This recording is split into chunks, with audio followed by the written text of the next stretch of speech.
Salam, hər vaxtınız xeyir olsun. Bugün mən sizə genetika bölməsinə aid olan mövzunun izahını verəcəm. Monohibrid çarpazlaşma, dihibrid, polihibrid çarpazlaşmaya aid bir neçə məsələ nümunələrinə baxacağıq. İmtahanda Pennet cədvəli qurmadan necə qametlərin genotip və fenotip nisbətini hesablamaq olar, onlar haqqında məlumat verəcəm.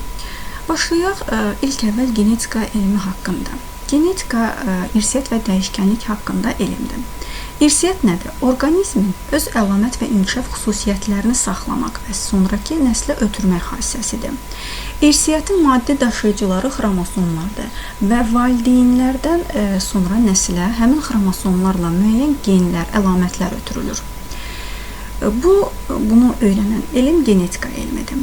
Hibridləşməni hələ ilk dəfə 18-ci əsrdə Iosif Klierter tərəfindən aparmışdı. Bəziləri bunu testlərdə görəndə Mendel kimi götürürlər hibridləşməni. Amma hibridləşməni ilk dəfə Iosif Klierter tərəfindən aparılmışdı ki, bir bitkinin tozcuğu digər bitkiyə, həmin növə aid olan digər bir bitkinin tozcuğu dişici ilə tozlandırılmışdı və yeni bir bitki sortu əmələ gəldi. Lakin o zaman hələ genetika elmi inkişaf etmədiyinə görə alim bunun səbəbini izah edə bilmədi və bu əlamət gizli olaraq bu kəşf qaldı. Mahiyyəti, yəni ortaya çıxa bilmədi. Lakin genetika haqqında izah edən təcrübələr aparan alim Grigor Mendel olmuşdu. Mendel botanik idi və həm də keşiş işləyirdi. Rahib işləyirdi keşişdə. O 10 minə yaxın noxud bitkisi üzərində təcrübə aparmışdı. Mendel noxud bitkisini təcrübə obyekti olaraq götürmüşdü. Səbəbi isə o idi ki, noxud bitkisi asan çoxalırdı və çoxlu nəsil verirdi bir vegetasiya dövründə, bir mövsüm ərzində çoxlu nəsil vermə qabiliyyətinə malik idi. Məsələn, onda öz-özünə tozlanma gedirdi, lakin bəzən onu çarpaz tozlandırma aparmaq da mümkün idi. Ona görə noxud bitkisi üzərində aparmışdı təcrübəsini. Həm də bundan əlavə noxudun bir neçə alternativ formaları var idi. Buna görə noxud bitkisi üzərində təcrübə aparmışdı, qeyd etdiyim kimi. Və onun təcrübələrində, apardığı təcrübələri qeyd edib, Münhen Universitetinin professoru Negeliyə göndərir. Lakin ondan müsbət cavab ala bilmir. Niyə? Çünki o zamanlar elmə partogenez yolla çoxalma mümkün deyildi. Və Negeli ona noxud toxumuna tətbiq etdiyi həmin o hibridləşməni qırğotu bitkisinə də tətbiq etməsini istəyir.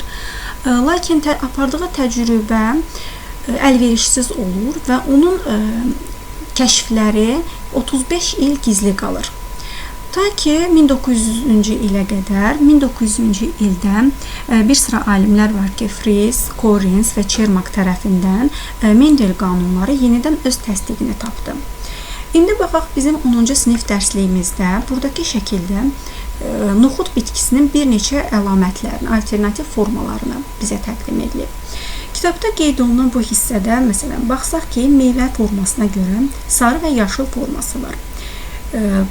Toxumun formasına görə hamar və qırışıq, yaşıl və sarı. İndi bunların hansı dominant, hansı resessiv gendir, bunu qeydlərimizə aparaq.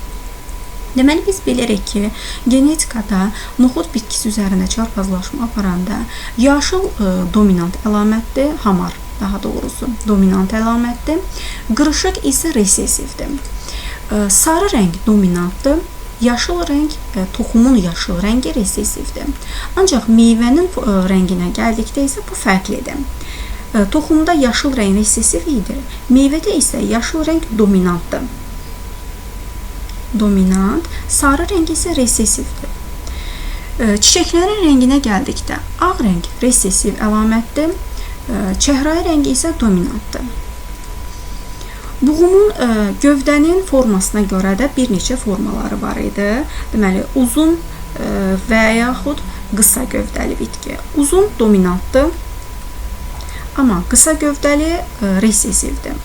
Sonra çiçəklər gövdənin təpəsində yerləşdiyinə görə, bir də buğumlarda yerləşdiyinə görə formaları var. Əgər təpədə yerləşirsə bu dominantdır, buğumlarda yerləşirsə bu əlamət resessivdir. Meyvənin digər bir forması hamar və buğumlu meyvədir. Hamar meyvə dominantdır, Buğulma meyvə isə resessiv əlamətdir. Deməli 1, 2, 3, 4, 5, 6, 7. 7 əlaməti var imiş ki, noxud bitkisinin 7 cür alternativ əlamətlərindən təcrübələrdə istifadə olunub. Və Mendel qanunlarına gəlin, baxaq ki, Mendel qanunlarında nə var idi? İlk öncə biz dominant gen ifadəsini, mahiyyətini deyək ki, dominant gen üstünlük təşkil edən əlaməti bildirir. Yəni, hakim gendir. Dominant gen istər homozigot vəziyyətdə, homozigot yəni 2 dənə eyni hərfdən yan-yana gəldikdə bu homozigotdur.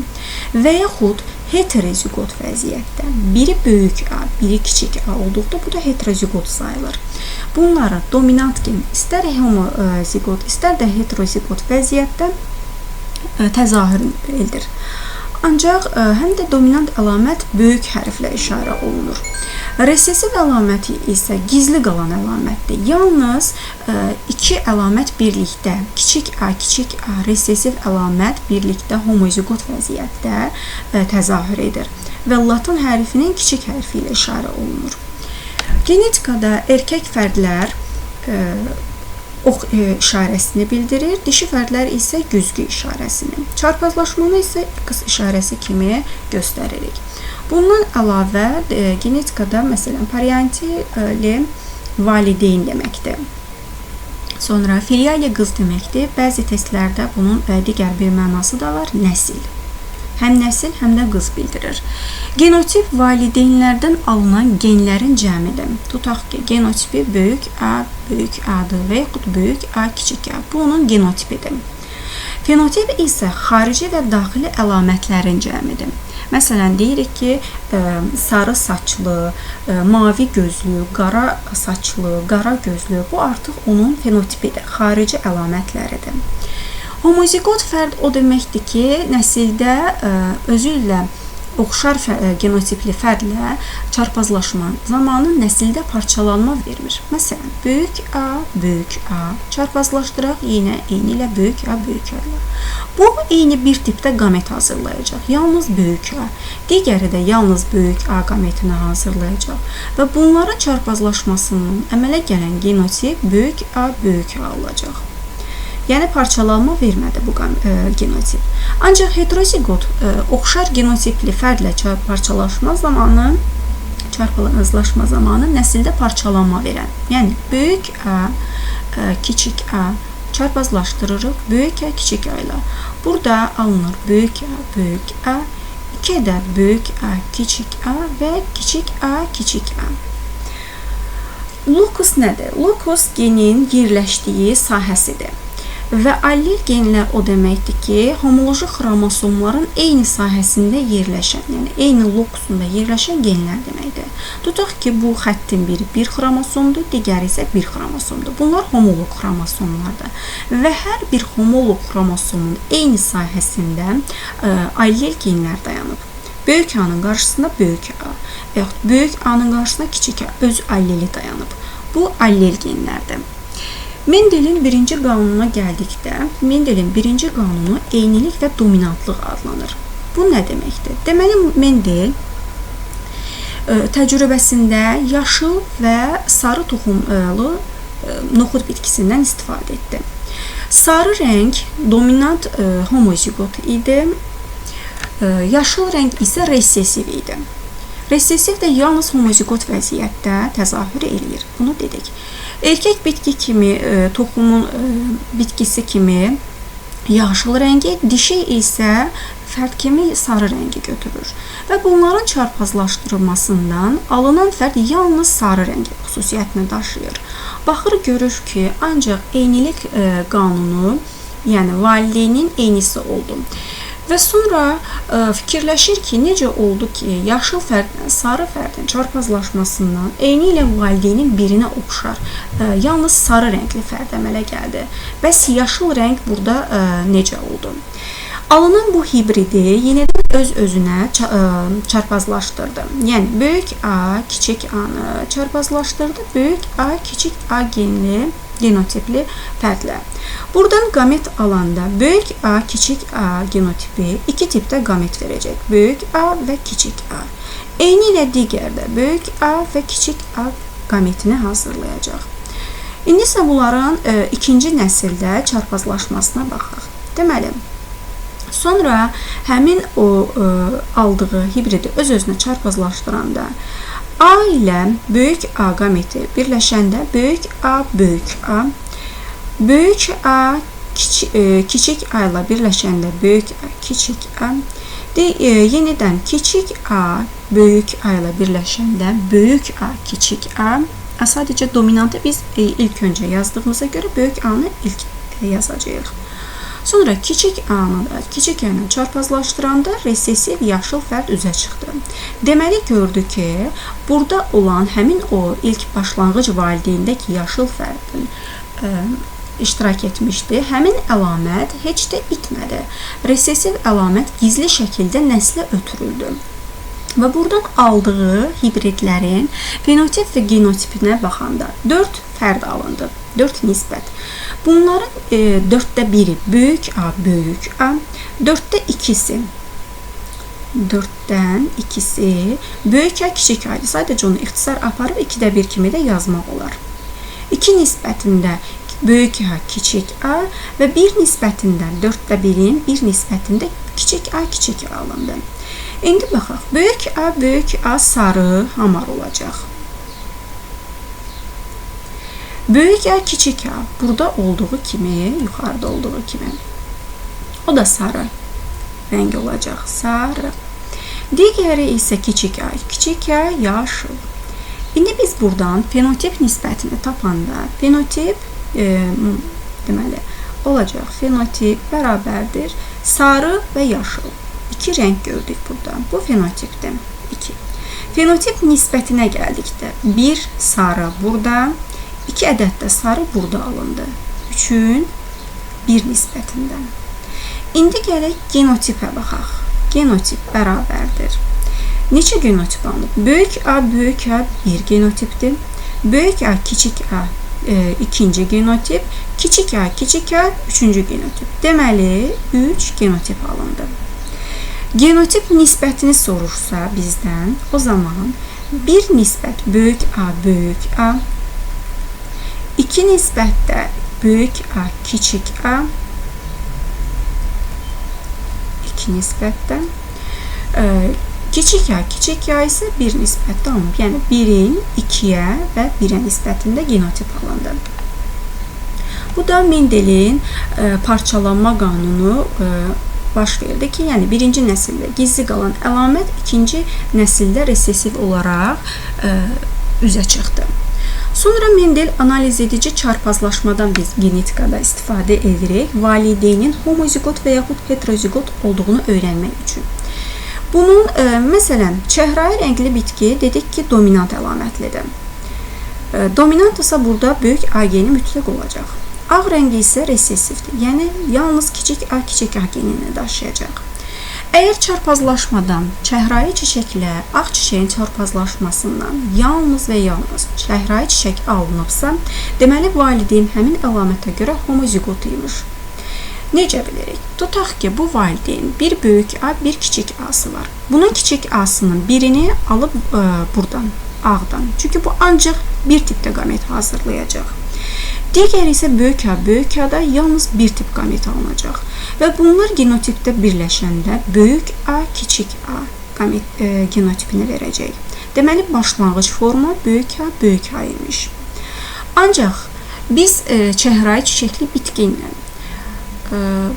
ağ çiçəkli bitkini çarpazlaşdıranda resesiv əlamət də üzə çıxırsa, deməli, başlanğıcda götürülən əlamət heterozigot imiş. Yəni, böyük A, kiçik A fərqli hərflərlə işarə olunubmuş. Baxaq, tutaq ki, burada bunun genotipi kiçik A, kiçik A'dır. Bu kiçik A'nın birini alacaq ağ rəngli çiçəkdən, ata və yaxud ana bitkidən. Digərini isə digər bir valideyndən almalıdır. Baxırıq ki, bunda A mütləq olmalıdır. Çünki çəhrayı rəngdə dominant gen var. Yanındakının isə ikinci genin böyük A və yaxud kiçik A olduğunu alınan resesiv fərdə görə tapa bilirik. Yəni, kiçik A-nı da digər bu orqanizmdən alınır. Biz bəzən fenotipə görə genotipi də təyin edə bilirik. Bu necə olur? İrsiyyətin aralıq xarakteri, yəni qeyri-tam dominantlıq şəraitində bunu tapa bilərik. Məsələn, irsiyyətin aralıq xarakterinə bizim kitablarımızda çəhrayı çiçəkli bitkinin alınması, gecə çiçəyi və yaxud mavi rəngli toyuq və xoruzların alınması misalında baxaq. Deməli, ağ xoruz resesiv əlamətdir. Kiçik A, kiçik A ilə işarə olunub. Qara toyuq isə dominantdır. Böyük A, böyük A. Bu yalnız A qametini verəcək, böyük A. Bu isə yalnız kiçik A qametini. Bunların çarpazlaşmasından bu qametlərin əmələ gələn fərq böyük A, kiçik A genotipinə malik olacaq. Və burada yeni bir əlamət meydana çıxdı. Yəni, rəng olaraq, bayaq demişdik, sarı noxudlarda sarı, heterozigot olsa da sarı idi. Amma burada görsəz, baxırsınız ki, mavi rəngli yeni bir əlamət üzə çıxdı. Və bu qeyri-tam dominantlıq şəraitində olur. Yəni, qeyri-tam dominantlıq odur ki, bu fərddə, genotipdə hər iki gen eyni miqdarda təsir göstərirlər. Daha doğrusu, hər ikisi təsir göstərdiyinə görə yeni bir rəng əlaməti üzə çıxır. Mavi rəng. Nə ağ rəngdir, nə də qara rəngin oxşarıdır. Həmin alınan böyük A, kiçik A geninə malik fərdi yenidən öz gen aralarında çarpazlaşdıranda bayaqki kimi genotiplər alınacaq. Ancaq fenotip fərqli olacaq. Necə? Böyük A-nı kiçik A çarpazlaşdıranda böyük A, kiçik A-nı. Burada böyük A, böyük A, 2 ədəd böyük A, kiçik A və kiçik A, kiçik A genotipi alınır.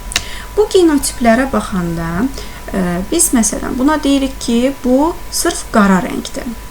Qara. Bu heterozigot olan mavi rəngdir. Digəri isə homozigot, resesiv olanı ağ rənglidir. İndi burada fenotip sayına baxsaq, fenotip 3 fenotip görürük. Qara, mavi, ağ. Genotip sayına baxsaq, 3 ədəddə genotip görürük. Yəni, böyük A, böyük A, böyük A, kiçik A və kiçik A, kiçik A. Genotip də 3 ədəddir. Deməli, buradan belə bir nəticəyə gəlirik ki, natamam dominantlıqda və yaxud irsiyyətin aralıq xarakterində genotip sayı fenotip sayına bərabərdir. Bəzən olur ki, genlər arasında natamam dominantlıq və tam dominantlıqdan başqa bizim dərsliklərimizdə yoxdur, bərabər dominantlıq da ola bilər. Buna kodominantlıq da deyirlər. Məsələn, kodominantlığa biz qan qruplarını göstərə bilərik. A qan qrupu ikinci qan qrupudur. B qan qrupu üçüncü qan qrupudur. Dördüncü qan qrupunda isə həm A antigeni, həm də B antigeni olur. Bunların deyə bilmərik ki, hansısa dominant, hansısa resessivdir. Hər ikisi eyni miqdarda təsir göstərir.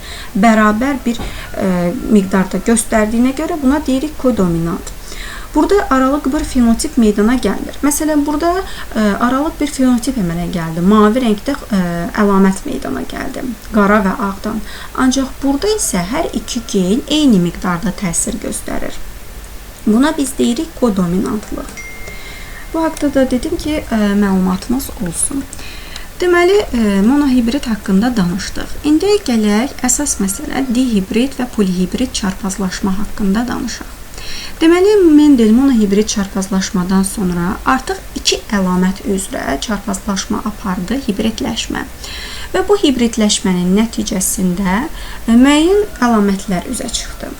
Deməli, burada şəkil balaca düşüb. Mən onu güvən dərsliyindən, nəzəriyyəsindən açacağım, şəkil üzərində izah edəcəm. Başlanğıc valideyn fərd olaraq dişi bitki kimi sarı hamar toxumu seçdi. Niyə sarı hamar? Böyük A geni bayaq qeyd etdiyimiz kimi sarı rəngi bildirirdi. Kiçik A isə yaşıl rəngi. Bundan əlavə həm də o formaları götürdü. Hamar forma və qırışıq forma. Hamar formaya dominant forma kimi böyük B geni, qırışıq isə resesiv əlamət kimi idi. Və homozigot, dihomozigot fərdi, yəni sarı hamarla yaşıl qırışıq fərdi çarpazlaşdırdı. Bu zaman yalnız bu homozigot fərd olduğuna görə eyni tipli qamet verəcək. Yalnız böyük A, böyük B qaməti hazırlayacaq. Digəri isə yalnız kiçik A, kiçik B qaməti hazırlayacaq. Bu qametlərin birləşməsindən nəsildə alındı F1 nəslində böyük A, kiçik A, böyük B, kiçik B. Yəni, eyni şəkillik qanunda olduğu kimi valideynə bənzədir. Sarı hamar. Və yaşıl resessivlik isə burada gizli bir şəkildə qaldı. Sonra həmin o sarı hamar formaları yenidən diheterozigotları öz aralarında Mendel çarpazlaşdırdı. Bu zaman qamet aldı. Böyük A, kiçik A, böyük B, kiçik B'dən qamet alarkən böyük A, böyük B, böyük A, kiçik B, kiçik A, böyük B və kiçik A, kiçik B qametləri aldı. Yəni 4 tip qamet verdi bu genotip. Eyni ilə digəri də eyni genotipdə olduğu üçün 4 tipdə qamet hazırladı və Punnett cədvəli çəkib bunları çarpazlaşdırdı. Çarpazlaşma zamanı məlum oldu ki, deməli, burada baxırıq ki, bu Punnett cədvəlində neçə rəng? Sarı rəng alıb. Fenotipə baxırıq ki, fenotip sayı ilk öncə qeyd edək. Fenotip sayını 2 əlamət olduğuna görə, heterozigot olduğuna görə 2 üstü 2-dən 4 fenotip var. İndi fenotip nisbətinə baxaq. 1 sarı hamar, 2, 3, 4, 5, 6, 7, 8, 9. 9 sarı hamar var. 9'un ikinci, baxın, sarı hamarlara baxsaq cədvəldə bir də baxın, belə bir üçbucaq alınır. Belə də yadda saxlaya bilərsiniz göz yaddaşı ilə. Sonra sarı qırışıqlara baxırıq ki, 1, 2, 3. 3 ədəd sarı qırışıq alındı. 3 ədəd yaşıl qırışıq alındı. Bu da yenə bir üçbucaqdır. Yaşıl qırışıq və bir yaşıl hamar, üzr istəyirəm, bir ədəd də yaşıl qırışıq toxumlar alındı.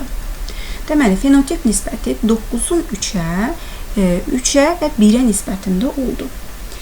İndi gəlin genotip nisbətlərinə baxaq. Bu genotiplərdən 16 kombinasiya yaranıb. Yəni, kombinasiya sayı diheterozigotlarda 4/2 ilə hesablanır, 16 kombinasiya var. Bunların genotiplərinə baxanda görürük ki, böyük A, böyük A, böyük B, böyük B. Biz bunları yazmadan da necə hesablaya bilərik? Mən onun qısa yolunu deyim sizə. Deməli, bəzən olur ki, imtahanda bu cədvəli çəkmək uzun bir vaxt aparır. Tutaq ki,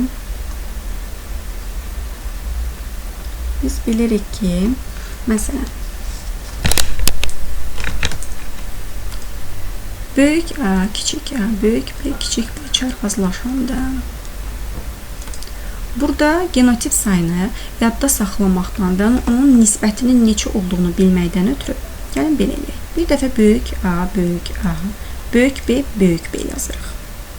Sonra bir dəfə böyük A, böyük A, böyük B, kiçik B nisbətini yazırıq. Böyük A, böyük A, kiçik B, kiçik B sırayla yazıram ki, sonra tapmaq asan olsun. Sonra böyük A, kiçik A, böyük B, kiçik B yazırıq bir dəfə. Sonra yenə bir dəfə böyük A, kiçik A, böyük B, böyük B yazırıq. Böyük A, kiçik A, qaldı nə? Kiçik B, kiçik B. Deməli, sırayla bunları yazdıq. İndi qaldı. Kiçik A, kiçik A, böyük A ilə bitdi işimiz. Böyük B, böyük B. Kiçik A, kiçik A, böyük B, kiçik B. Kiçik A, kiçik A, kiçik B, kiçik B. Bu bizim genotiplərimizdir. İndi bunun hansından hansı nisbətdə alındığına baxaq. Məsələn, Punnett cədvəlini qurmaq istəmirsiniz. Bunları yazdınız. Avtomatik olaraq, məsələn, baxırıq buna.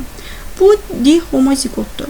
Bu bir tip qamet verir. Məsələn, bu da bir tip, ancaq B qamet verəcək. Ona görə bunun əmsalının qarşısına 1 yazırıq. Burada bu bir tip, bu isə 2 tip. 2'ni 1'ə vuranda olacaq 2. Bir tip bu, bir tip bu. Nisbəti 1. 2, 2. 2'ni 2'ye vururuq. 4. Böyük H, kiçik H 2, bu da 1. 2-ni 1'ə vuranda 2. Bu 2, bu 1. 2-ni 1'ə vururuq, olur 2. Bu 1-ni verəcək, bu isə 1. Deməli, bundan da 1 ədədiymiş. Bu 1, bu böyük B, kiçik B 2. 2-ni 1'ə vuranda 2 nisbətdə bu olacaq. Kiçik A, kiçik B də 1 nisbəti olacaq. Çünki bu 1-i 1'ə vuranda. Deməli, tapdıq ki,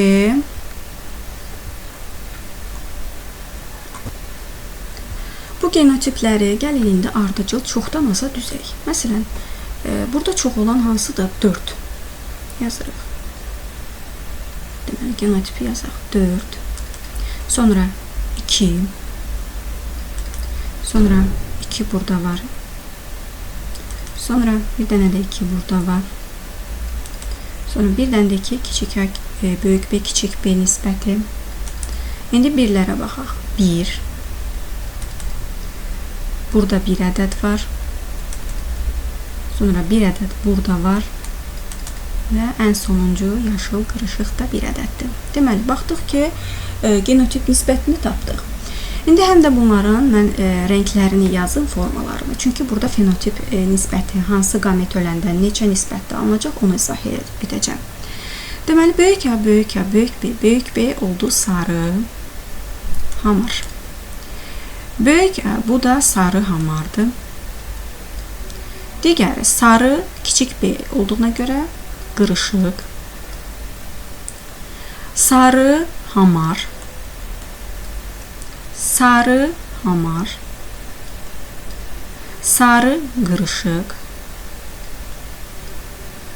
Yaşıl hamar. Yaşıl hamar. Yaşıl qırışıq. Nisbətlərimizi yazdıq. İndi cədvəl üzərində hansından nə qədər alınıb, onu mən sizə deyim. Baxırıq ki, bunu silirəm.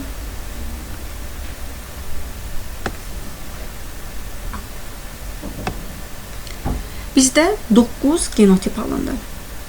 Baxın, burada da genotiplər 1, 2, 3, 4, 5, 6, 7, 8, 9. 9 növ genotipimiz var. Və burada da qeyd olunub genotip sayı 9 ədəddir. İndi biz nəyə baxacağıq? Deməli, bir əlamətə görə homozigotlar, heterozigotlar bunların sayına baxaq. 16 kombinasiyadan, deməli, valideyn 9, 3, 3 və 1 nisbətində fenotipik parçalanma verdi. Bunlar nə idi? Da qeyd edirəm.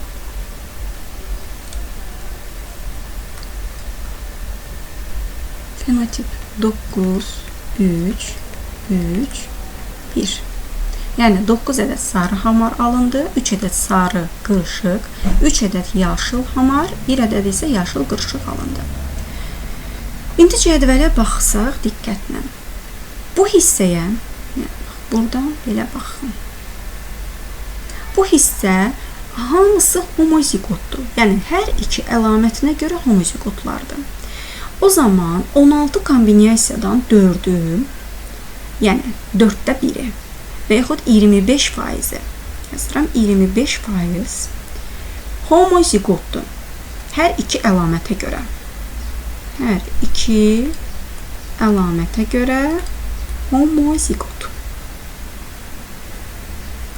Sonra bir də belə baxaq cədvələ. Baxın. Hər iki əlamətə görə, istər forma əlamətinə, istər rəng əlamətinə görə heterozigotdur. Yenə 16'dan 4'ü, yəni 4'də 1, 25% heterozigotdur. Hər iki əlamətə görə heterozigot. Baxırıq ki, 8 ədəd yerdə qaldı. 1, 2, 3, 4, 5, 6, 7, 8. 8 ədəd 16'da 8, 2'də 1 eləyir. 50% isə, yerdə qalan 50% isə bir əlamətə görə heterozigotdur. Baxın, bir əlamətə görə. Məsələn, rəng əlamətinə görə heterozigotdur və yaxud forma əlamətinə görə heterozigotdur. Deməli, 25% hər iki əlamətə görə homozigot, 25% hər iki əlamətə görə diheterozigotdur, 25% isə 50% isə bir əlamətə görə heterozigotdur. İndi gəlin, fenotipin hansı hissəsi valideynlərə bənzədir, hansı isə valideyndən fərqli oldu. Deməli, fenotip sayını dedik ki, 4 fenotip sayı var. Bunların, məsələn, valideynləri nə idi? Sarı hamar. Hər ikisində sarı hamar idi. İndi biz sarı hamarlara baxırıq. Neçə dənə sarı hamar var? 9 ədəd sarı hamar var. Deməli, 16 kombinasiyadan 9 fenotipdən 9-u valideynlə fenotipcə, valideynlə oxşar 9 fərd var fenotipcə. 9 oxşar valideynlə. Fərqli isə 16-dan 9-u çıxanda, deməli, qaldı 7 fərd. 7-si fərqli. Yəni, valideyn formalardan fərqlidir. Tutaq ki, valideyn formalardan fərqli olan hansıdır? Bu sarı qırışıq, yaşıl hamar, yaşıl qırışıq. Baxın, bunlar valideyn formalardan fərqlidir. 1, 2, 3, 4, 5, 6 və 7-ci də bu. 7-si fərqlidir. Genotipə görə oxşarları seçirik. Genotipimiz nə idi? Böyük A, burada böyük A, kiçik A, böyük B, kiçik B idi. Hər ikisindən. Genotipə görə oxşar olanları seçirik. Bu genotipdən neçə ədəddir? Baxın, burada yazdığıma baxırıq. Bu genotipdən böyük A, kiçik A, böyük B, kiçik B-dən 4 ədəd genotip var. Deməli, 16 kombinasiyanın 4-ü. 16-da 4. İxtisar aparanda 4-də 1-i. Valideynə oxşardır. Qalanları isə 4-ü oxşardır.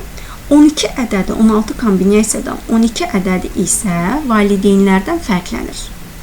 Genotipcə. Valideynə oxşar 4 ədəddir. Fərqli valideyndən 12 genotipimiz var. Hansılardır bu 12 ədəd? Burada qeyd etdiyimiz, baxın, bu 4-ü. Bundan başqa, bu aşağıda və yuxarıda, özündən yuxarıda yazdıqlarım genotipcə valideyn formalardan fərqlidir. Bu bir məsələ. Digər tərəfdən bəzən olur ki, bizə məsələlərdə nə verilir? Deyir ki, valideyn formalarından, tutaq ki, valideynlərdən, erkək fərddən və yaxud dişi fərddən hər hansısa bir qamet məhv olub. Onu biz Pennet cədvəli ilə çox vaxt hesablayırıq, amma bunun daha asan yolunu, fenotipin və genotipin necə tapmaq lazım olduğunu mən sizə indi izah edəcəm ki, imtahanda bu tip suallar düşəndə vaxt itirmədən bunu hesablaya biləsiniz. Baxırıq ki, burada, məsələn, bizə deyir ki, tutaq ki, dihibrid çarpazlaşmada erkək fərddə, tutaq ki, AB qameti məhv olub. Erkəkdə AB, yəni böyük AB qameti məhv olub. Onda nəsildə bizdən genotip nisbətini istəyir. Baxırıq ki, bu genotip harda var? Burada var, burada var, sonra burada var və burada var. Digərlərində yoxdur. O zaman biz həmin genotiplərdən, yəni buradakı bir ədəd genotipdən çıxıran bir ədədini.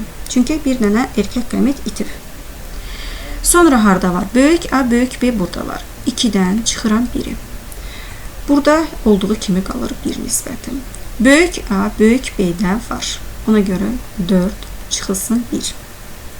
Sonra böyük A, kiçik A, böyük B, böyük B-də var. 2 çıxılsın 1, yəni AB genotipi. Sonra burada yoxdur, bu olduğu kimi qalır. Burada da yoxdur, 1, burada yoxdur, 2 və burada da yoxdur. İndi baxaq, bu qamet yaşamazsa genotip nisbəti neçə oldu? 4-dən 1 çıxanda elədi 3. Burada 1, burada 1, burada da 0 qaldı. Baxırıq, 3, sonra 2 nisbəti birinci düzey 2, sonra 2, 2-ni də yazdıq. Sonra birlərə baxırıq. 1, 2, 3, 4, 5. 5 dənə də 1. 4. 5 dənə də 1 genotipi olacaq. Deməli, əgər bizim həmin bu çarpazlaşmamızda erkək fərdin və yaxud dişi fərdin AB qameti yaşamazsa, genotip sayımız belə olacaq. Bu nisbətdə əmələ gələcək. Məsələn, bizə ikinci bir şərt kimi deyə bilər ki, həm erkəkdə AB qameti məhv olub, həm də dişidə. Biz bunu biri üçün yazmışdıq. İndi ikinci dəfə, məsələn, bunu sileyim.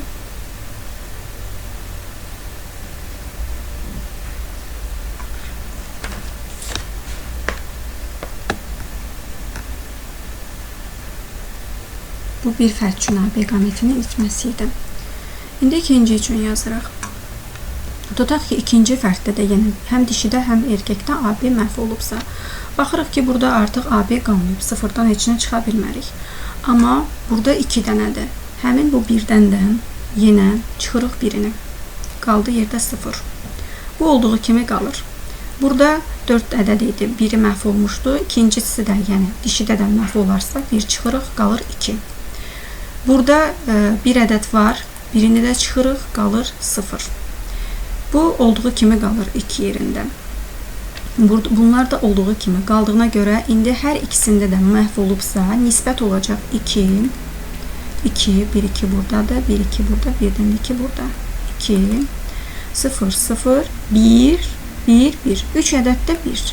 Deməli, genotipimiz hər ikisində əgər AB qameti yaşamırsa, bu nisbətdə genotip alınır. Və yaxud bunu siz birində böyük AB, birində misal üçün kiçik AB-də məhv olarsa, ona görə də hesablaya bilərsiniz.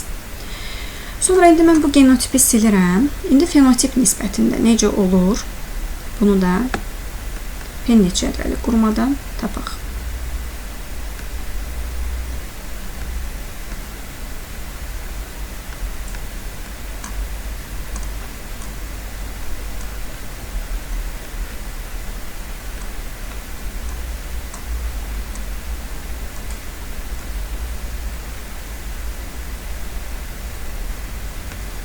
Baxırıq ki, bizim dihidrozigot çarpazlaşmamızda fenotip nisbətimiz 9, 3, 3, 1 nisbətindədir.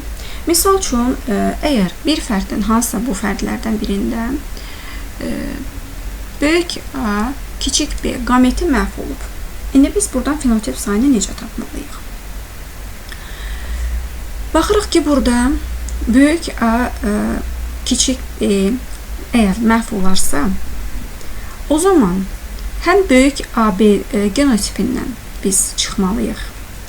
Necə? Baxın, burada bir ədəd var. Çıxacaq biri. Sonra burada da bir ədəd var. Burada da bir ədəd var. AB. İndi baxırıq ki, məsələn, 9 ədəd sarı hamar var. 2 ədəd azalacaq böyük AB qametindən. Yəni, bundandır. 3 ədəd bundandır. 3 nisbətində bundandır. 1 nisbətində bundandır. İndi fenotipdə əgər, məsələn, böyük AB, kiçik B qameti itibsə, məhv olubsa, o zaman bunun həmin bu ikisi böyük AB-dən çıxır. Çıxırıq 9-dan 2, 7. İkisi həmin bu eyni ilə bu genotipdən çıxacaq. Qalacaq 3-dən 2 çıxdıqda 1. Bunlar isə olduğu kimi qalacaq. 3-ün 1-ə nisbəti. Yəni, bir fərdin böyük, kiçik B qameti məhv olarsa, fenotip nisbəti 3-ün, 7-nin 3, 1, 1 nisbətində baş verəcək. Bunu, məsələn, burada da göstərə bilərik. Pennet cədvəlində də tutaq ki, birinin sütunla çəkib, sütunla da silə bilərsiniz. O zaman həmin çarpazlaşmanı yazmayacaqsınız. Lakin bunsuz istifadə eləmək istəyirsinizsə, mən dediyim bu qayda ilə getsəz, imtahanda daha az vaxt itirə bilərsiniz. Və yaxud digər bir genotip deyək. Yadda qalan olsun deyə. Yazıram ki bunları da silim.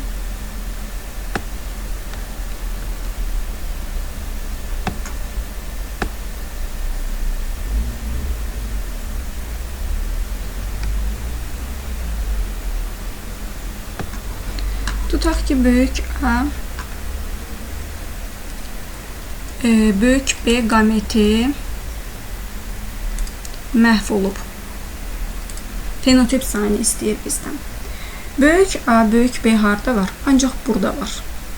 Ona görə neçə dənədir? Məsələn, böyük A, böyük B. Burada biri var. Sonra 9 ədəddir də. Bu 9 ədədindən çıxacaq 2 dənəsini. Olacaq 7, 3 və 1 nisbətində. 7 yox, bir dəqiqə. Bir dənəsi burada. Yanlış yazdım. Bir buradadır, biri buradadır. 2, 3, 4. 4 ədəd fenotipi çıxacaq. 9-dan 4 çıxanda eləyəcək 5. Yazaq, burada 5. Necə oldu? Burada bir ədəddir. Bu sarı hamar, 2 sarı hamar, 3 sarı hamar, 4, daha doğrusu 1 sarı hamar, sonra ikisi burada 3, 3'ün üzərinə 4, 7, bu da ikisi. 9 dənə sarı hamar var. Və bu 9 sarı hamardan hər bir genotipdən bir azalacaq da. Biri buradan azalacaq, biri buradan. Çünki bir AB qameti yaşamırsa, biri buradan, biri də buradan azalacaq. O zaman 9 dənə fenotipdən sarı hamardan 4'ü azaldığına görə 5 fenotip qalacaq sarı hamar. Buna görə yazdıq ki 5. Və yaxud dedik ki A kiçik B qameti yaşamırsa, silim.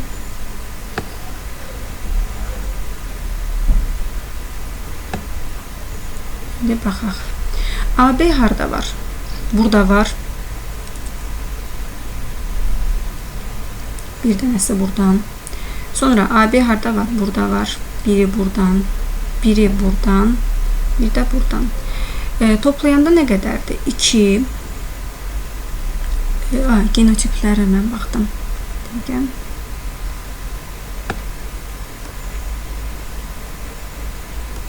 Fenotipə baxmalıydım. Sarı qırışıq. Deməli, sarı qırışıq. Bir ədəd buradan azalacaq. Böyük A, kiçik B'dir. Sonra bir ədəd də buradan azalacaq.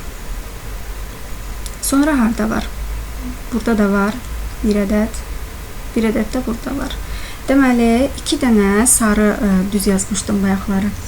2 ədəd sarı hamardan azalacaq, qalacaq 7 fenotip. 2 ədəd də sarı qırışıqdan azalacaq. Olacaq 3 çıxılsın 2-dən 1, 3, bir də olduğu kimi qalacaq. Yəni fenotipimiz bu nisbətdə olacaq. Əgər böyük A, kiçik B qameti məhv olarsa. Amma böyük A, böyük B qameti məhv olarsa, fenotip nisbəti bu nisbətdə qalacaq. Bu da bunun qısa yolu.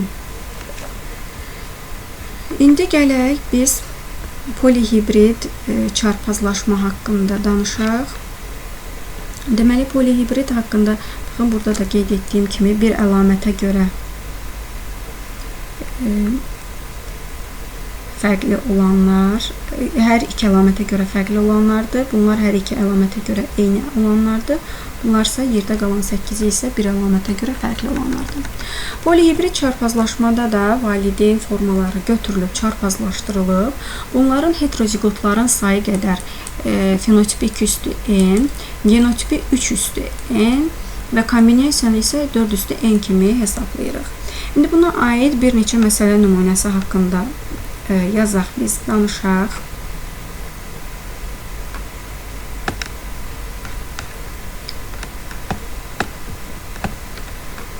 tutaq ki,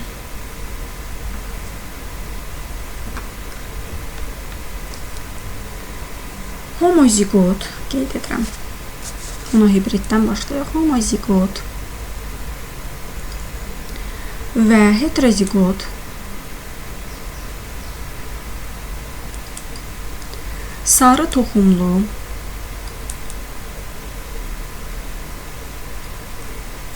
noxudlar çarpazlaşır. Qısa yazıram, çarpazlaşdı. Yəni, tam dominantlıq şəraitində nəsildə alınan fenotip və genotipi göstərin. Homozigot və heterozigot sarı. Sarı əlaməti dominant əlaməti idi və tam dominantlıq varsa, deməli, homozigot böyük A, böyük A olacaq. Heterozigot isə böyük A, kiçik A olacaq. Bunların çarpazlaşmasına baxanda bu yalnız bir tipdə qamet hazırlayacaq. Böyük A qameti. Digəri yalnız böyük A, kiçik A qameti hazırlayacaq. Və biz bunları çarpazlaşdırsaq, böyük A, böyük A, böyük A, kiçik A alınacaq. İndi burada fenotipə baxaq. Tutaq ki, bu da sarıdır, bu da sarıdır. Olacaq fenotip 1. Yalnız sarı rəng. Genotipə baxaq. Böyük A, böyük A, böyük A, kiçik A. 2 ədəddə genotip alınır. Bu 1. Sonra, məsələn, deyirik ki, biz insanda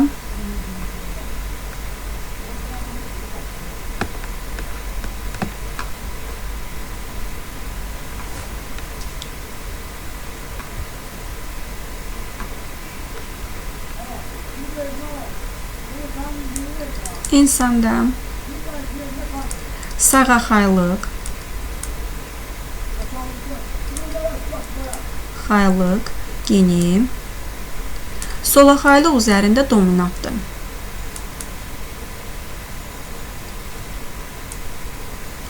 Üzərində dominantdır. Yəni, böyük A sağaxaylığı bildirir, kiçik A resessivdir solaxaylığı. Da sağ. Və bizə deyir ki, sağaxay valideynlərin sağaxay övladının doğulma ehtimalı solaxay valideynlərin sağaxay doğulma ehtimalı övladlarına necə paydır? Solaxay valideynlər hansılardır? Resessiv kiçik A genini daşıyanlar. Solaxaylar nigahından yalnız bu kiçik A qameti verəcək, bu da yenə kiçik A qameti verəcək. Bunların nigahından yalnız solaxay doğula bilər. Sağaxay dünyaya gəlməyəcək. Ona görə 0%-dir sağaxayın doğulma ehtimalı.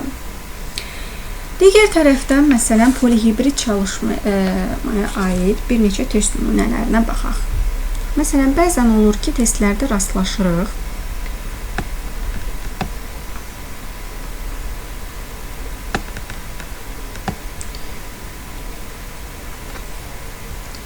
Deyir ki, böyük A, kiçik A, böyük B, kiçik B, böyük S, kiçik S, kiçik D, kiçik D genotipi verib, çarpazlaşıb böyük A, kiçik A, kiçik B, kiçik B, böyük S, kiçik S, böyük D, böyük D ilə. Buradan çarpazlaşmasından bizdən fenotip və genotip istəyir. Genotip sayını soruşur. Bunu necə tapırıq? İlk başda bunu çarpazlaşdırmaqdan ötürü monohibrid çarpazlaşmaya gətiririk. Yəni, böyük A-ları 1 çarpazlaşdırırıq, B-ləri 1, sonra nisbətlərini götürəcəyik. Böyük A, kiçik A-nı çarpazlaşdıranda böyük A, kiçik A ilə 2 nisbətində böyük A, kiçik A və 1 nisbətində kiçik A, kiçik A alınır. Sonra böyük B, kiçik B-ni kiçik B, kiçik B ilə çarpazlaşdıranda alınır böyük B, kiçik B, kiçik B, kiçik B.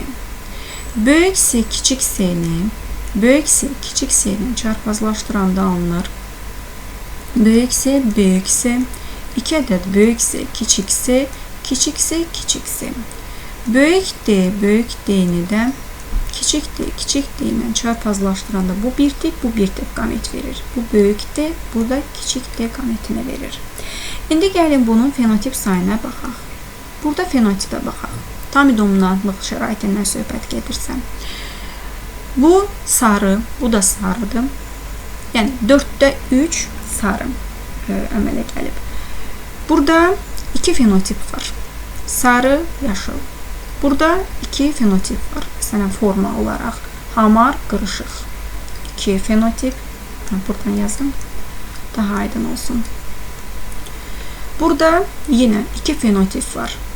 Misal üçün, toxumun meyvə yanlığının formasına görə deyək. Sarı, yaşıl, 2. Burada da 1. 2 vurulsun, 2 vurulsun. 2-dən cavab edir 8. 8 fenotip. İndi genotipə baxaq.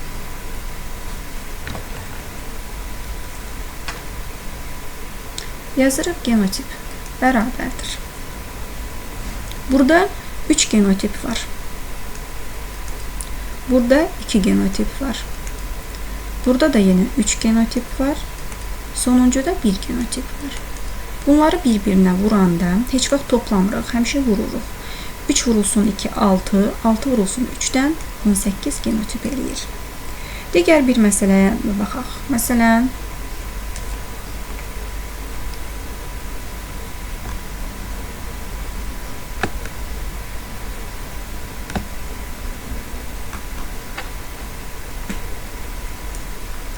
yazaq. Böyük A,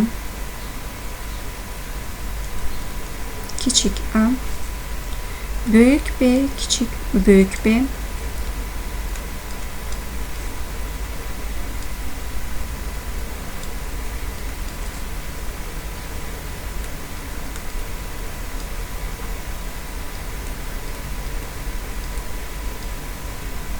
buradan fenotip ve genotipi tapaq. Tip ve genotip. Yine monohibrid çarpazlaşmaya getirir. Büyük A, küçük A'nı çarpazlaştırıyor. Büyük A, küçük A alınır. Küçük A, küçük A. Sonra büyük B, büyük B'ni büyük B, küçük B ile çarpazlaştıraq. Alınacaq büyük B, büyük B, büyük B, küçük B. Büyük B, C, küçük C'ni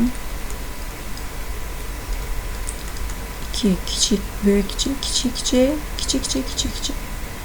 D'ler de çarpazlaştıranda alınacaq büyük D, büyük D, büyük D, küçük D. Fenotip sayına baxsaq, fenotip bərabərdir. Burada 2 fenotip var. Söhbət tam dominantlıqdan gedir. Hər bir əlamətə görə tam dominantlıq mövcuddur. Bu məsələnin şərtində mütləq qeyd olunmalıdır. Mən məsələni tam hərfləri ilə yazmadım. Burada bir fenotip var, yalnız 1. Burada 2 fenotip var. Burada da 1 fenotip var. Bərabərdir 4. 4 fenotip alındı. Genotip sayına baxaq. Bərabərdir. 3 ədəd genotip burada. Burada 2. Burada 3 ədəd 1, 2, 3. 3. 2 ədəd də burada genotipimiz var. 2 növ. 6 vurulsun 6-dan deməli 36 genotip alındı. İndi əgər bizdən natamam dominantlıq şəraitində deyirsə, hansısa əlamətə görə natamam dominantlıq şəraitində necə olacaq? Gəlin baxaq. Məsələn, yazaq.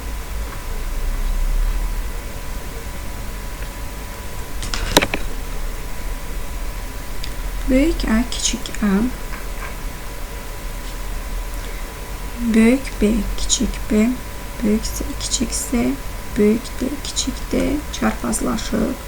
Küçük A, küçük A, büyük B, küçük B, küçük C, küçük C.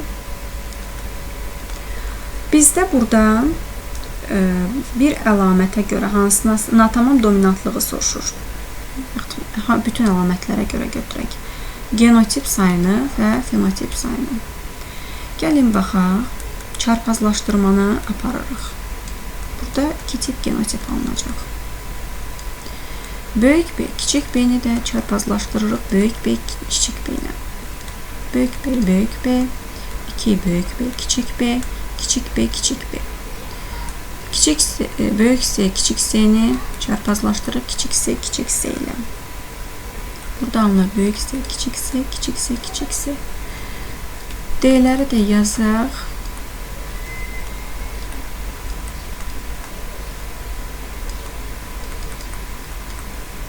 Və natamam dominantlıqda fenotip, genotip yazaq. Baxırıq ki, burada iki forma var. Məsələn, sarı, yaşıl. 2 fenotip. Burada 3 fenotip var. Çünki aralıq xarakterdə var natamam dominantlıqda. Vurulsun 3. 2 fenotip var.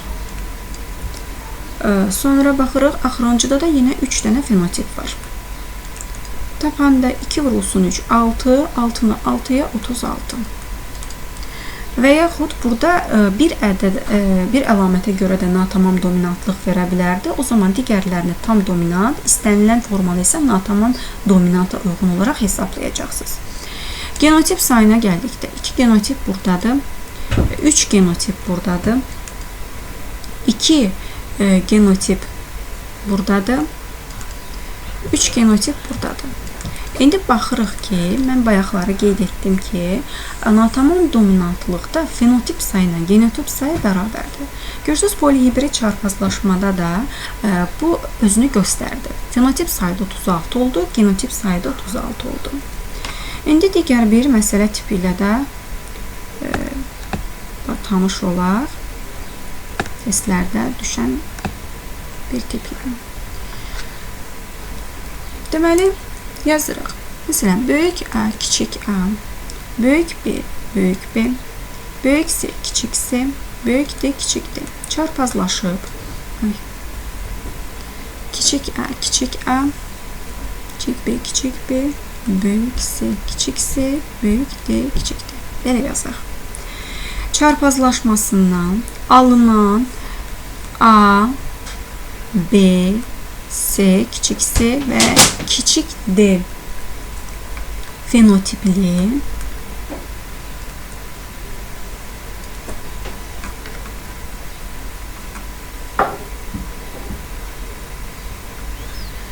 bu fenotipin əmələ gəlmə ehtimalını soruşur. İndi baxaq ki, bunun çarpazlaşmasına qeyd edirik. Böyük A, kiçik A ilə çarpazlaşdıraq kiçik A, kiçik A ilə. Alınır böyük A, kiçik A, kiçik A, kiçik A olduğu kimi.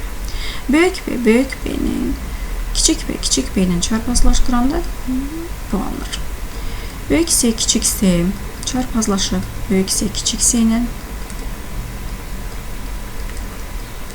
yazıram. Böyük D, kiçik D. Bunlar da çarpazlaşdıranda alınır. Böyük D, böyük D, 2 dənə böyük D, kiçik D və kiçik D, kiçik D. Genotipləri yazdıq. İndi bizdən soruşurdu ki, bu fenotipin əmələ gəlməsi.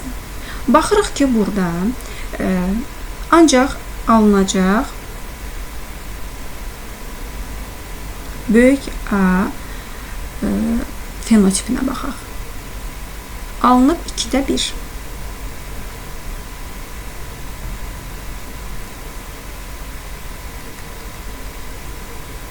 Sonra B 1 nisbətində alınıb. Kiçik C 4-də 1 nisbətindədir. Sonra kiçik D nisbəti yenə 4-də 1 nisbətindədir. İndi baxaq bunları hesablayaq. 2-də 1 vurulsun 4-də 1 eləyir. 8-də 1, 8-də 1 vurulsun 4-də 1, 32-də 1. Deməli, bu fenotipin əmələ gəlmə ehtimalı 32-də 1-dir. Bəzən olur ki, testlərdə bizdən həmin bu fenotipin və yaxud bir başqa fenotip siz tapmısınız. Orada sizdə soruşur ki, bu fenotipin dişi fərdinin əmələ gəlmə ehtimalı. Əgər sizdən cinsiyyətlə bağlı soruşursa dişi və yaxud erkək fərd, o zaman siz həmin aldığınız bu rəqəmi 2-də 1-ə vurmalısınız. Bölməlisiniz, daha doğrusu 2-də 1-ə vurursunuz. Tutaq ki, 32-də 1 nisbətində bu fenotipdir. Bizdən indi bu fenotipin qız həmin bu fenotipli istəyir. Böyük A, böyük B, kiçik C, kiçik D fenotipli qız fərdləri istəyir. O zaman biz 32-də 1-i vurmalıydıq 2-də 1-ə. Tapmalıydıq ki, deməli 64-də 1 ehtimaldır bu fenotipin əmələ gəlməsi. Qız fenotipin əmələ gəlməsi. yəni cinsiyyətlə bağlı olanda siz onu mütləq 2-də 1-ə vurmalısınız. Yoxsa cavabınız düzgün alınmayacaq. İndi başqa bir məsələ üzərində izaha baxaq.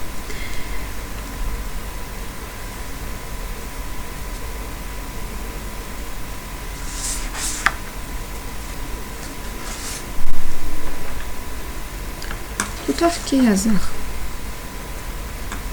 Bir əlamətə görə hansısa natamam dominantlığı götürək. Böyük A, kiçik A. Böyük B, kiçik B. Böyük C, kiçik C. Böyük D, kiçik D. Çarpazlaşdıraq. Böyük A, kiçik A. Böyük B, kiçik B. Böyük C, kiçik C. Böyük D, kiçik D ilə.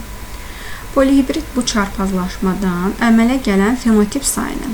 Fenotip sual. Və bizdə qeyd olunur ki, ilk əlamətə görə natamam dominantlıq mövcuddur. Yəni A əlaməti, ilk əlamət odur, natamam dominantlıq.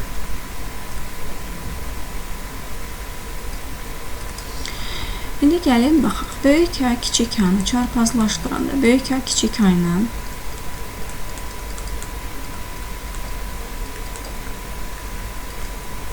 sonra böyük B, kiçik B-ni çarpazlaşdıraq.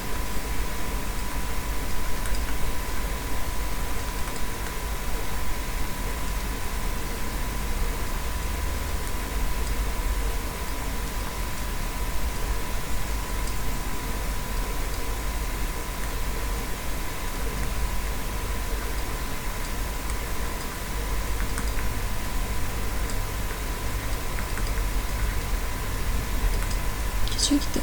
Alındı.